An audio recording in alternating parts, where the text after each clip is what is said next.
हाँ बेटा, सभी बच्चों से सबसे पहले सुप्रभात। और आज इस वीडियो में अपने कक्षा 12 में जो पाठ्यक्रमानुसार तीसरी इकाई है यानी खंड ग जो है, जिसमें पाठ्य पुस्तक आपकी सरयू, जिसके दो भाग गद्य भाग और पद्य भाग। गद्य भाग का जो पाठ है आपका भारतीय संस्कृति, इसका मैंने अध्ययन आपको करवाया है, यानी इस पर चर्चा अपनी हो चुकी है। इसके अतिरिक्त इस पाठ में के जो पीछे प्रश्नोत्तर, जिनमें वस्तुनिष्ठ, अति लघुतरात्मक, लघुतरात्मक व निबंधात्मक, इन प्रश्नों पर भी अपनी चर्चा हो चुकी है पूर्व की वीडियो में।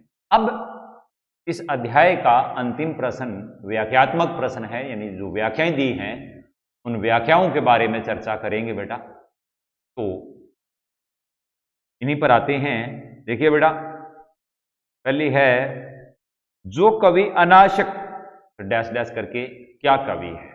अब देखिए बेटा, जो आपका अध्याय है जिसका आपने अध्ययन किया है, इसी अध्याय में से ये पंक्तियां गद्यांश की ली गई है। अब आपको इसको ढूंढना है, तो इसके लिए आप पृष्ठ संख्या 83 पर आ जाइए बेटा। और 83 पर, पृष्ठ संख्या 83 पर देखिए, जो कवि अनाशक्त क्या कवि है। इसमें आप इसका पैरा जो है कि देखिए, तीसरा बड़ा जो पैरा है, यानी नीचे से ऊपर वाला जो पैरा है, इसमें आप ऊपर से नौवीं लाइन जो है उस पर ध्यान दीजिए बेटा।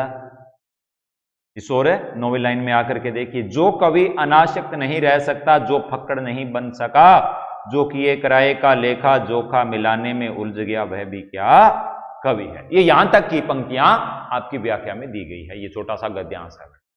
और यद्यपि मैंने पूर्व में भी आपको बताया है, फिर भी मैं उसी बात का यहां दोहरान करूंगा। देखिए बेटा, अब आप जो भी आप पाठ पढ़ लेते हो, चाहे वो गद्य का है पद्य का है, उसके अंदर पूर्व में मैंने आपको बताया है कि एक व्याख्या के लिए जो चीजें जरूरी होती हैं, जिनमें प्रसंग, उसके बाद में संदर्भ, और फिर व्याख्या, और 4 नंबर विशेष। ये 4 चीजें एक व्याख्या के लिए अनिवार्य है बेटा। अगर इन 4 बिंदुओं के द्वारा आप व्याख्यात्मक प्रश्न का उत्तर लिख रहे हो, तो वो उत्तर आपका पूर्ण माना जाएगा। यही विधान है, यही तरीका है एक व्याख्यात्मक प्रश्न को करने का। देखिए बेटा, अभी जो ये अपने प्रश्न करने जा रहे हैं, इसके अंदर सबसे पहले प्रसंग है। प्रसंग के अंदर हमें हमारे सामने जो पंक्तियां हैं, जो गद्यांश है, इनमें इनका परिचय देना है कि ये कहां से ली गई है। जब आप ये गद्यांश लिखोगे तो लिखोगे यहां प्रस्तुत पंक्तियां, प्रस्तुत गद्यांश हमारी हिंदी साहित्य की पाठ्य पुस्तक सरयू के, हमारी हिंदी साहित्य की पाठ्य पुस्तक सरयू, पुस्तक का नाम है, के गद्य भाग से के पाठ भारतीय संस्कृति से लिया गया है। क्षमा करना बेटा, शिरीष के फूल से लिया गया है। कहां से लिया गया है? शिरीष के फूल से लिया गया है।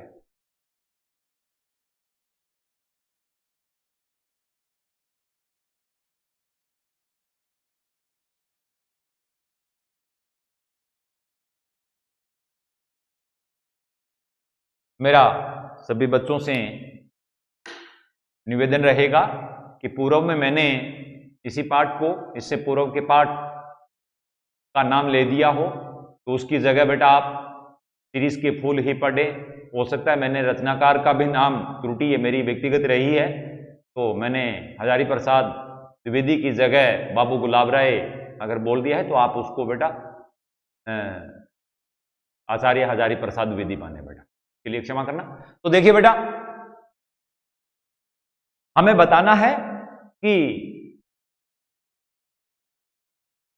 इस पाठ के का नाम शिरीष के फूल से लिया गया और इसके रचनाकार है वो आचार्य हजारी प्रसाद द्विवेदी है। ये चीज आप प्रसंग के अंदर। और इसके अलावा एक और बात, मान लीजिए बेटा पूरे पाठ की व्याख्या करनी है, इसमें से छोटी असंख्य व्याख्याएं आपके सामने हैं, प्रसंग एक ही रहेगा, बार बार लिखने की जरूरत नहीं है, एक ही प्रसंग रहेगा। हाँ, उसके बाद में आता है संदर्भ। संदर्भ के अंदर अपने विषय बताना होता है कि किस विषय के ऊपर बात हो रही है, उसमें क्या विचार है, क्या तथ्य है, कोई समस्या है, कोई सुझाव है, कोई प्रेरणा है, कोई संदेश है, कुछ ना कुछ उन पंक्तियों के अंदर लेखक की तरफ से जरूर कहा जाएगा।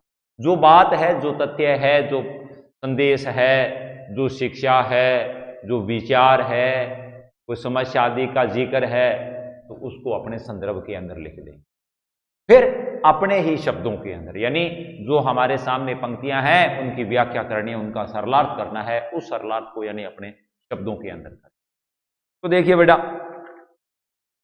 अब यहां दिया हुआ है जो कवि, अब संदर्भ। अब यहां रचनाकार ने एक कवि के लिए जो मापदंड होते हैं उन मापदंडों का जिक्र किया है। यहां उच्च कोटि के रचनाकार के लिए के जो मापदंड होते हैं उन मापदंडों का जिक्र करके बताया कि उसके लिए अनासक्त होना जरूरी है। बस इतना ही लिखोगे बेटा। इसके बाद में आप अपने शब्दों के अंदर व्याख्या करोगे, जैसे जो कवि अनासक्त नहीं रह सकता। अब लिखोगे लेखक के अनुसार या आचार्य हजारी प्रसाद द्विवेदी के अनुसार जो वो रचनाकार के बारे में बता रहे हैं, वो कह रहे हैं कि जो कवि अनासक्त नहीं रह सकता। अनासक्त मैंने पूर्व में भी बहुत इस शब्द का जिक्र किया बेटा, जो राग विराग, ईर्ष्या, द्वेष, सुख दुख, इन सब से प्रे होता है। एक तरह से वैराग्य जिसके जीवन में होता है, जिसका जीवन फकड़ाना होता है, फक्कर जो बन जाता है बेटा, पूरी तरह से फक्कर जो बन जाता है, वो क्या है? अनासक्त है। तो रचनाकार के लिए भी, कवि के लिए भी क्या होना जरूरी है? अनासक्त होना जरूरी है। और जो अनासक्त नहीं रह सकता, फक्कड़ नहीं बन सकता, फकीर नहीं बन सकता, जो किए कराए का लेखा जो का मिलन, मतलब जो फक्कड़ नहीं बन सकता, किए कराए का लेखा, जो अपने व्यक्तिगत जीवन की उलझनों के अंदर ही उलझ करके रह जाता है, ऐसे व्यक्ति, ऐसे रचनाकार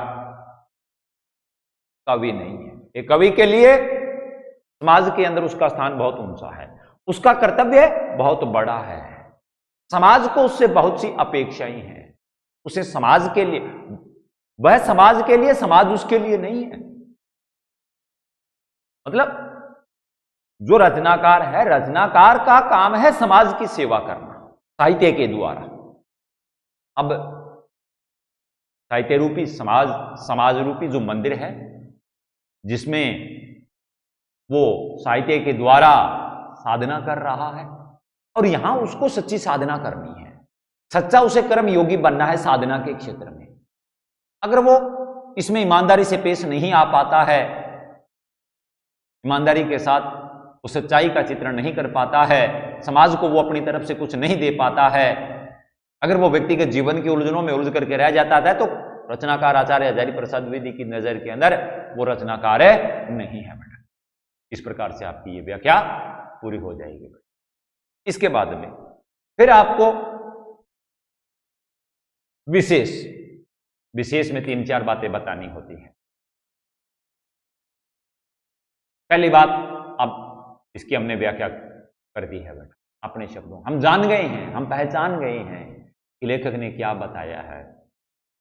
इसमें बताया है कि रचनाकार बनने के लिए, पहली लाइन लिखोगे विशेष के अंदर पहली पंक्ति के रचनाकार बनने के लिए उसके अंदर अनासक्ति के भाव का होना अति आवश्यक है। 2 नंबर भाषा के बारे में बता दो। भाषा, अब देखिए बेटा, हमने इस भाषा को पढ़ा है, भाषा सरल है, सहज है, प्रवाहमयी है, तत्सम शब्दावली का भी प्रयोग हुआ है, तत्सम तद्भव शब्दों का प्रयोग किया गया है। शैली, लिखने का तरीका वर्णन किया है, और वर्णात्मक के साथ विवेचन भी हुआ है, चिंतन मनन भी हुआ है। तो शैली जो रही है लेखक की, वो वर्णात्मक और विवेचनात्मक रही है। और ये शैली की जो बात है बेटा, लगभग इस पाठ की सभी व्याख्याओं के अंदर समान ही रहेगी, कोई ज्यादा अंतर नहीं आएगा। भाषा सेम रहेगी, शैली एक जैसी रहेगी बेटा, कोई अंतर नहीं आएगा। इस तरह से आपका ये व्याख्यात्मक प्रश्न है वो पूरा हो जाता है बेटा। चलिए बेटा, अगले दूसरे प्रश्न पर क के बाद में ख आता है।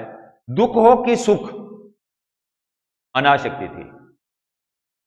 दुख हो कि सुख, अब ये पंक्ति आप पाठ्य पुस्तक के अंदर देखिए बेटा, ये प्रश्न संख्या आप 84 निकाल लीजिए, जिसमें दूसरा जो पैरा है 84 नंबर पर, इसकी पहली लाइन देखिए बेटा। पहली लाइन का अंतिम जो जगह है, दुख हो कि सुख, 84 नंबर पर पैरा जो दूसरा दे रखा है, और जैसे लिखा ना, कालिदास सौंदर्य के बारे आवरण को भेद कर उसके भीतर तक पहुंच सकते थे के बाद से शुरू हो रहा है बेटा। दुख हो कि सुख, वे अपना भाव रस उस अनासक्त कृषि बल की भांति खींच लेते हैं, जो निर्दलित इक्षुदंड से रस निकाल लेता है। अनासक्ति थी यहां तक। कालिदास महान थे क्योंकि वे अनासक्त रह सकते थे। कुछ इस श्रेणी की अनासक्ति आधुनिक हिंदी के कवि सुमित्रानंदन पंत में है। कविवर रविंद्रनाथ में यह अनासक्ति थी। यहां तक है बेटा, ये समझ गए होंगे। ये पाठ्य पुस्तक सभी के पास होगी। सभी बच्चों से मेरा आग्रह रहेगा कि जब वो इस वीडियो को देखें बेटा, तो उस समय पाठ्य पुस्तक है वो उनके हाथ में, उनकी आंखों के सामने होने चाहिए बेटा। तो देखिए बेटा, अब इस पर चर्चा करते हैं, अपने बातचीत करते हैं। दुख हो कि सुख, प्रसंग वही रहेगा। प्रस्तुत गद्यांश, प्रस्तुत पंक्तियां हमारी हिंदी साहित्य की पाठ्य पुस्तक सरयू के गद्य भाग के पाठ शिरीष के फूल से लिया गया है। इसके रचनाकार आचार्य हजारी प्रसाद द्विवेदी है। देखिए बेटा, यहां अब आपको प्रसंग तो एक ही रहेगा, मैंने पूर्व में बता दिया। अब संदर्भ बताना है। अब यहां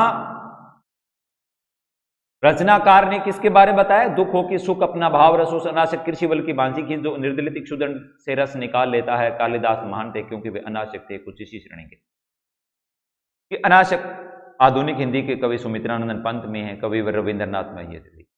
यहां रचनाकार ने प्राचीन रचनाकारों की अनासक्ति का वर्णन किया है, या उनकी अनासक्ति का जिक्र किया है।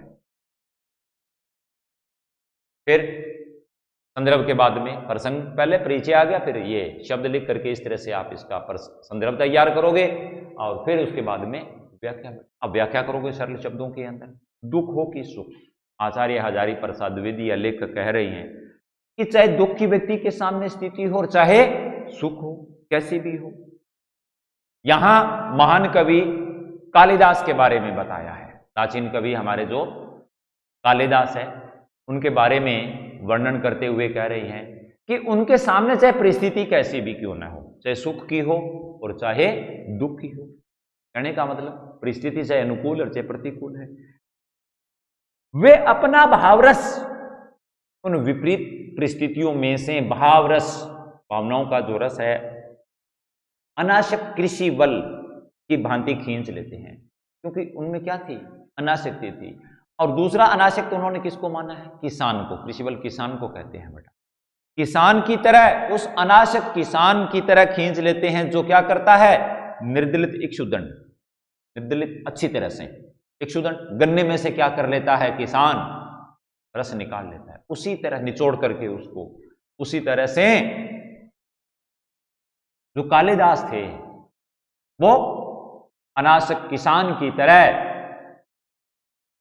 रस निकाल लेते थे। इसीलिए वो क्या थे? महान थे, क्योंकि वो सौंदर्य के बाह्य आवरण के भीतर तक जाते थे बेटा। उनकी खासियत थी। और भीतर जाने का मतलब था पहले खुद उस सौंदर्य को अनुभूत करते थे, महसूस करते थे। और जब वो ऐसा करते थे तभी तो उनके हृदय से, उनके मन से, भीतर से तो सही असली जो सौंदर्य, वास्तविक जो सौंदर्य वो बाहर निकलता था। इसीलिए वो क्या थे? महान थे। और इस महानता के पीछे कारण था क्योंकि वो व्यक्तिगत रूप से क्या थे? अनासक्त थे बेटा। राग द्वेष, प्रेम प्यार, सुख दुख, जीवन मृत्यु, इन सब से वो क्या थे बेटा? परे थे, वैरागी थे। कुछ इस श्रेणी के, अगर आधुनिक युग के अंदर बात करें भी अनासक्ति किस किस में दिखाई देती है, तो आधुनिक युग के अंदर जिसका नाम लिया है वो है सुमित्रानंदन पंत के अंदर। इसके बाद में दूसरा नाम किसका लिया है? कविवर रविंद्रनाथ का नाम लिया बेटा। उनके अंदर इस प्रकार की अनासक्ति थी। इस तरह से आपकी यह व्याख्या पूरी हो जाएगी। अब विशेष के अंदर लिखोगे बेटा कि वास्तविक सौंदर्य का वर्णन करने के लिए रचनाकार को उसकी तय के अंदर जाना पड़ता है, ये उसके लिए आवश्यक है। जब तक वो तय के अंदर नहीं जाएगा तब तक आप उसका वास्तविक सौंदर्य का व्याख्यान या वर्णन है वो नहीं कर सकते, यानी उसकी अनुभूति करनी जरूरी है। हो गई बेटा पहली लाइन विशेष की। दूसरी पंक्ति भाषा का बता, तो भाषा सरल है, सहज है, प्रवाहमयी है। इसके बाद में अगला चौथा जो होगा, तीसरा जो होगा वो शैली का, शैली वही रहेगी बेटा, मैंने पूर्व में बता दिया है। वर्णन किया वर्णनात्मक और विवेचनात्मक है, विवेचन हुआ, चिंतन मनन हुआ उस चीज के ऊपर, तो वर्णनात्मक और विवेचनात्मक रही है।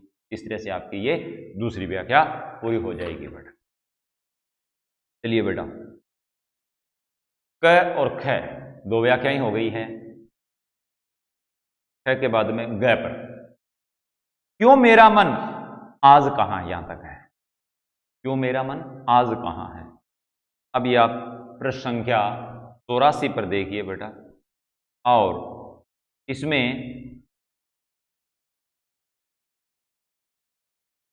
जो नीचे पैरा दिया हुआ है इसमें नीचे से तीसरी लाइन पर आ जाइए बेटा। जैसे ये पंक्ति लिखा, देश का एक बूढ़ा रह सकता था, इसके बाद में आगे ये 2-3 पंक्तियां दी गई है। क्यों मेरा मन पूछता है कि ऐसा क्यों संभव हुआ, क्योंकि सीरीज भी अवधूत है। सीरीज वायुमंडल से रस खींचकर इतना कोमल और इतना कठोर हो सकता है। मैं जब जब सीरीज की ओर देखता हूं तब तक हुक उठती है, हाय वह अवधूत है आज कहां है। प्रसंग वही रहेगा, संदर्भ बदलेगा। संदर्भ के अंदर यहां आचार्य हजारी प्रसाद द्विवेदी ने हमारे राष्ट्रपिता महात्मा गांधी को एक अवधूत की संज्ञा दी है, सच्चे पक्के अवधूत की संज्ञा दी है। गांधी जी के समय में देश में जो हालात थे वो विपरीत थे, और विपरीत हालातों में उन्होंने अपने लिए अनुकूल जीवन रूपी रस है वो ग्रहण किया है। ये आपका प्रसंग हो जाएगा। फिर उसके बाद में व्याख्या लेखक के अनुसार, जैसा लेखक बता रहा है, कह रहा है हजारी प्रसाद द्विवेदी के अनुसार, वो यही बता रहे हैं बेटा कि क्यों मेरा मन पूछता है। जब वो वर्तमान युग को देखता है, चारों ओर के हालात और परिस्थितियों को देखता है, उन पर दृष्टिपात करता है। वर्तमान को जानने के लिए उसे कहां जाना पड़ता है, भूतकाल में पीछे जाना पड़ता है बेटा। और पीछे वो किसका स्मरण करता है, महात्मा गांधी का स्मरण करता है। वो देखता है कि उनके समय में भी तो देश में चारों ओर क्या था, मारकाट, खून खराबा, हालात परिस्थितियां प्रतिकूल थी। आम आदमी का जीना, उसके लिए जीवन बड़ा कठिन हो चुका था।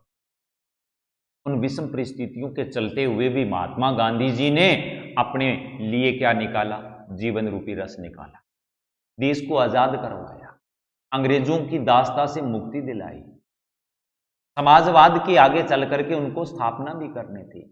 बड़ी बड़ी चुनौतियां थी, लेकिन फिर भी उनसे वो विचलित नहीं हुए, घबराए नहीं बेटा, और अपने ध्यान उनका लक्ष्य पर रहा, और अपने अंततः उन्होंने लक्ष्य को प्राप्त किया। तो सीरीज के द्वारा उन्होंने, सीरीज के पेड़ के द्वारा बताई है, जब विपरीत हालातों के अंदर सीरीज का जो पेड़ है वो अपना मूल स्वभाव नहीं तोड़ता है, हमेशा मूल स्वभाव बना करके रखता है। चाहे उसके चारों ओर कितनी भीषण गर्मी क्यों न हो, वो हमेशा हरा भरा सरस रह सकता है। तो इसी प्रवृत्ति से मिलती जुलती प्रवृत्ति किसकी है, महात्मा गांधी की है। अभी तो कहना हमारे एक देश का बूढ़ा रह सकता है, महात्मा गांधी से है। फिर क्यों मेरा मन पूछता है ऐसा क्यों संभव, क्यों हुआ, वो विपरीत हालातों के अंदर विचलित क्यों नहीं हुए, क्यों नहीं हुए। क्यों का जवाब है, उनके भीतर क्या थी, अनासक्ति थी, वैराग्य था, फक्कड़ थे, फकीर थे बेटा। वो इन्हीं गुणों की बदौलत वो विपरीत हालातों के साथ सामंजस्य कर पाए, उन्हीं में से जीवन रूपी जो रस है वो ग्रहण करते रहे। क्योंकि सीरीज भी अवधूत है। अब सीरीज क्या है, एक सन्यासी है। ऐसा काम कौन कर सकता है, एक अवधूत कर सकता है, एक सन्यासी कर सकता है। महात्मा गांधी भी तो क्या है, एक सन्यासी है। जैसे सीरीज का पेड़ वायुमंडल में से रस खींच के इतना कोमल, इतना कठोर हो सकता है भाई। बाहर से चाहे लकड़ियां उसकी कमजोर है, दुर्बल है, कोई बात नहीं है, लेकिन फिर भी जो परिस्थितियां हैं वो कितनी कठोर है, घातक है, और उन घातक परिस्थितियों के अंदर वो हरा भरा सरस रहता है, इसका मतलब वो कठोर भी है।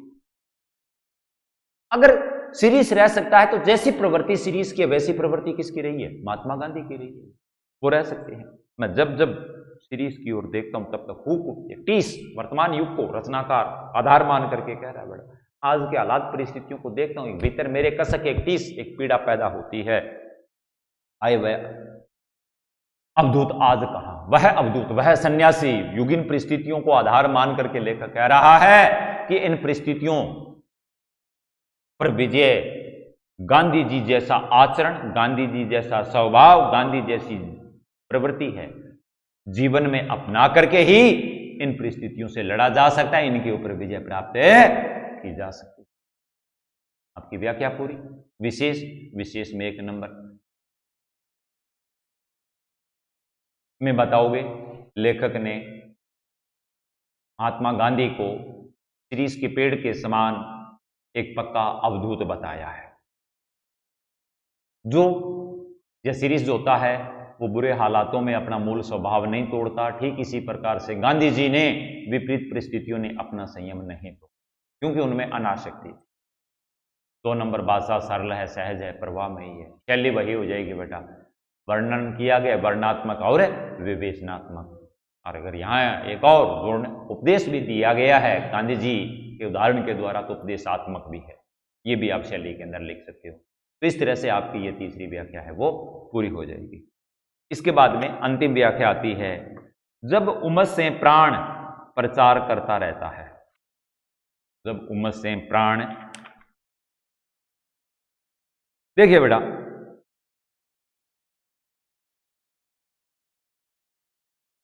ये आप प्रश्न संख्या 82 पर आ जाइए। जब उमस से प्राण,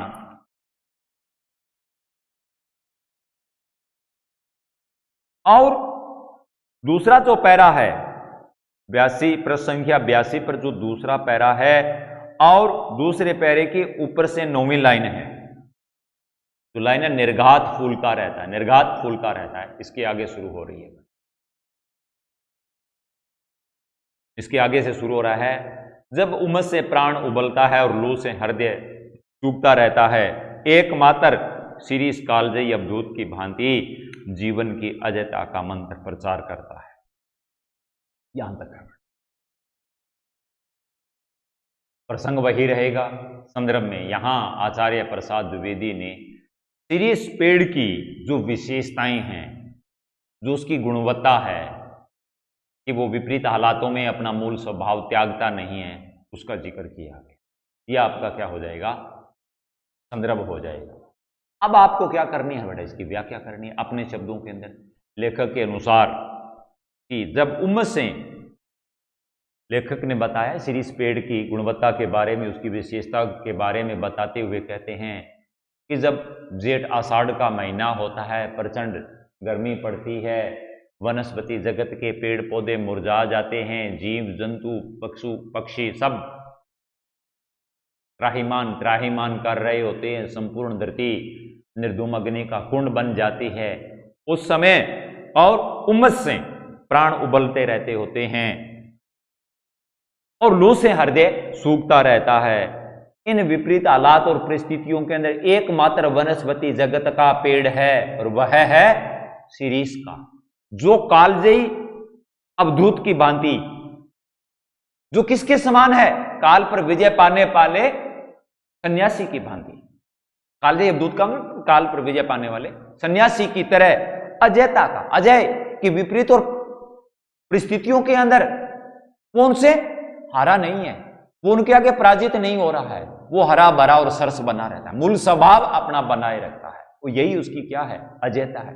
वो उनके सामने पराजित, मुरझा जाता, सूख जाता, कुमला जाता, तो वो पराजय हो जाता उनके सामने। लेकिन इतनी प्रचंड गर्मी, लू के थपेड़ों के बीच में भी वो हरा भरा सर सुंदर बना हुआ है, राहगीरों को, आने जाने वालों को छाया प्रदान करता है, पशु पक्षियों को छाया देता है, शरण देता है।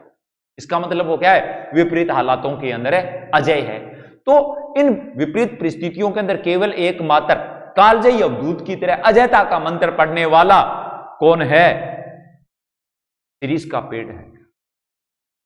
और यह अजयता का मंत्र का क्या करता रहता है? प्रचार करता रहता है।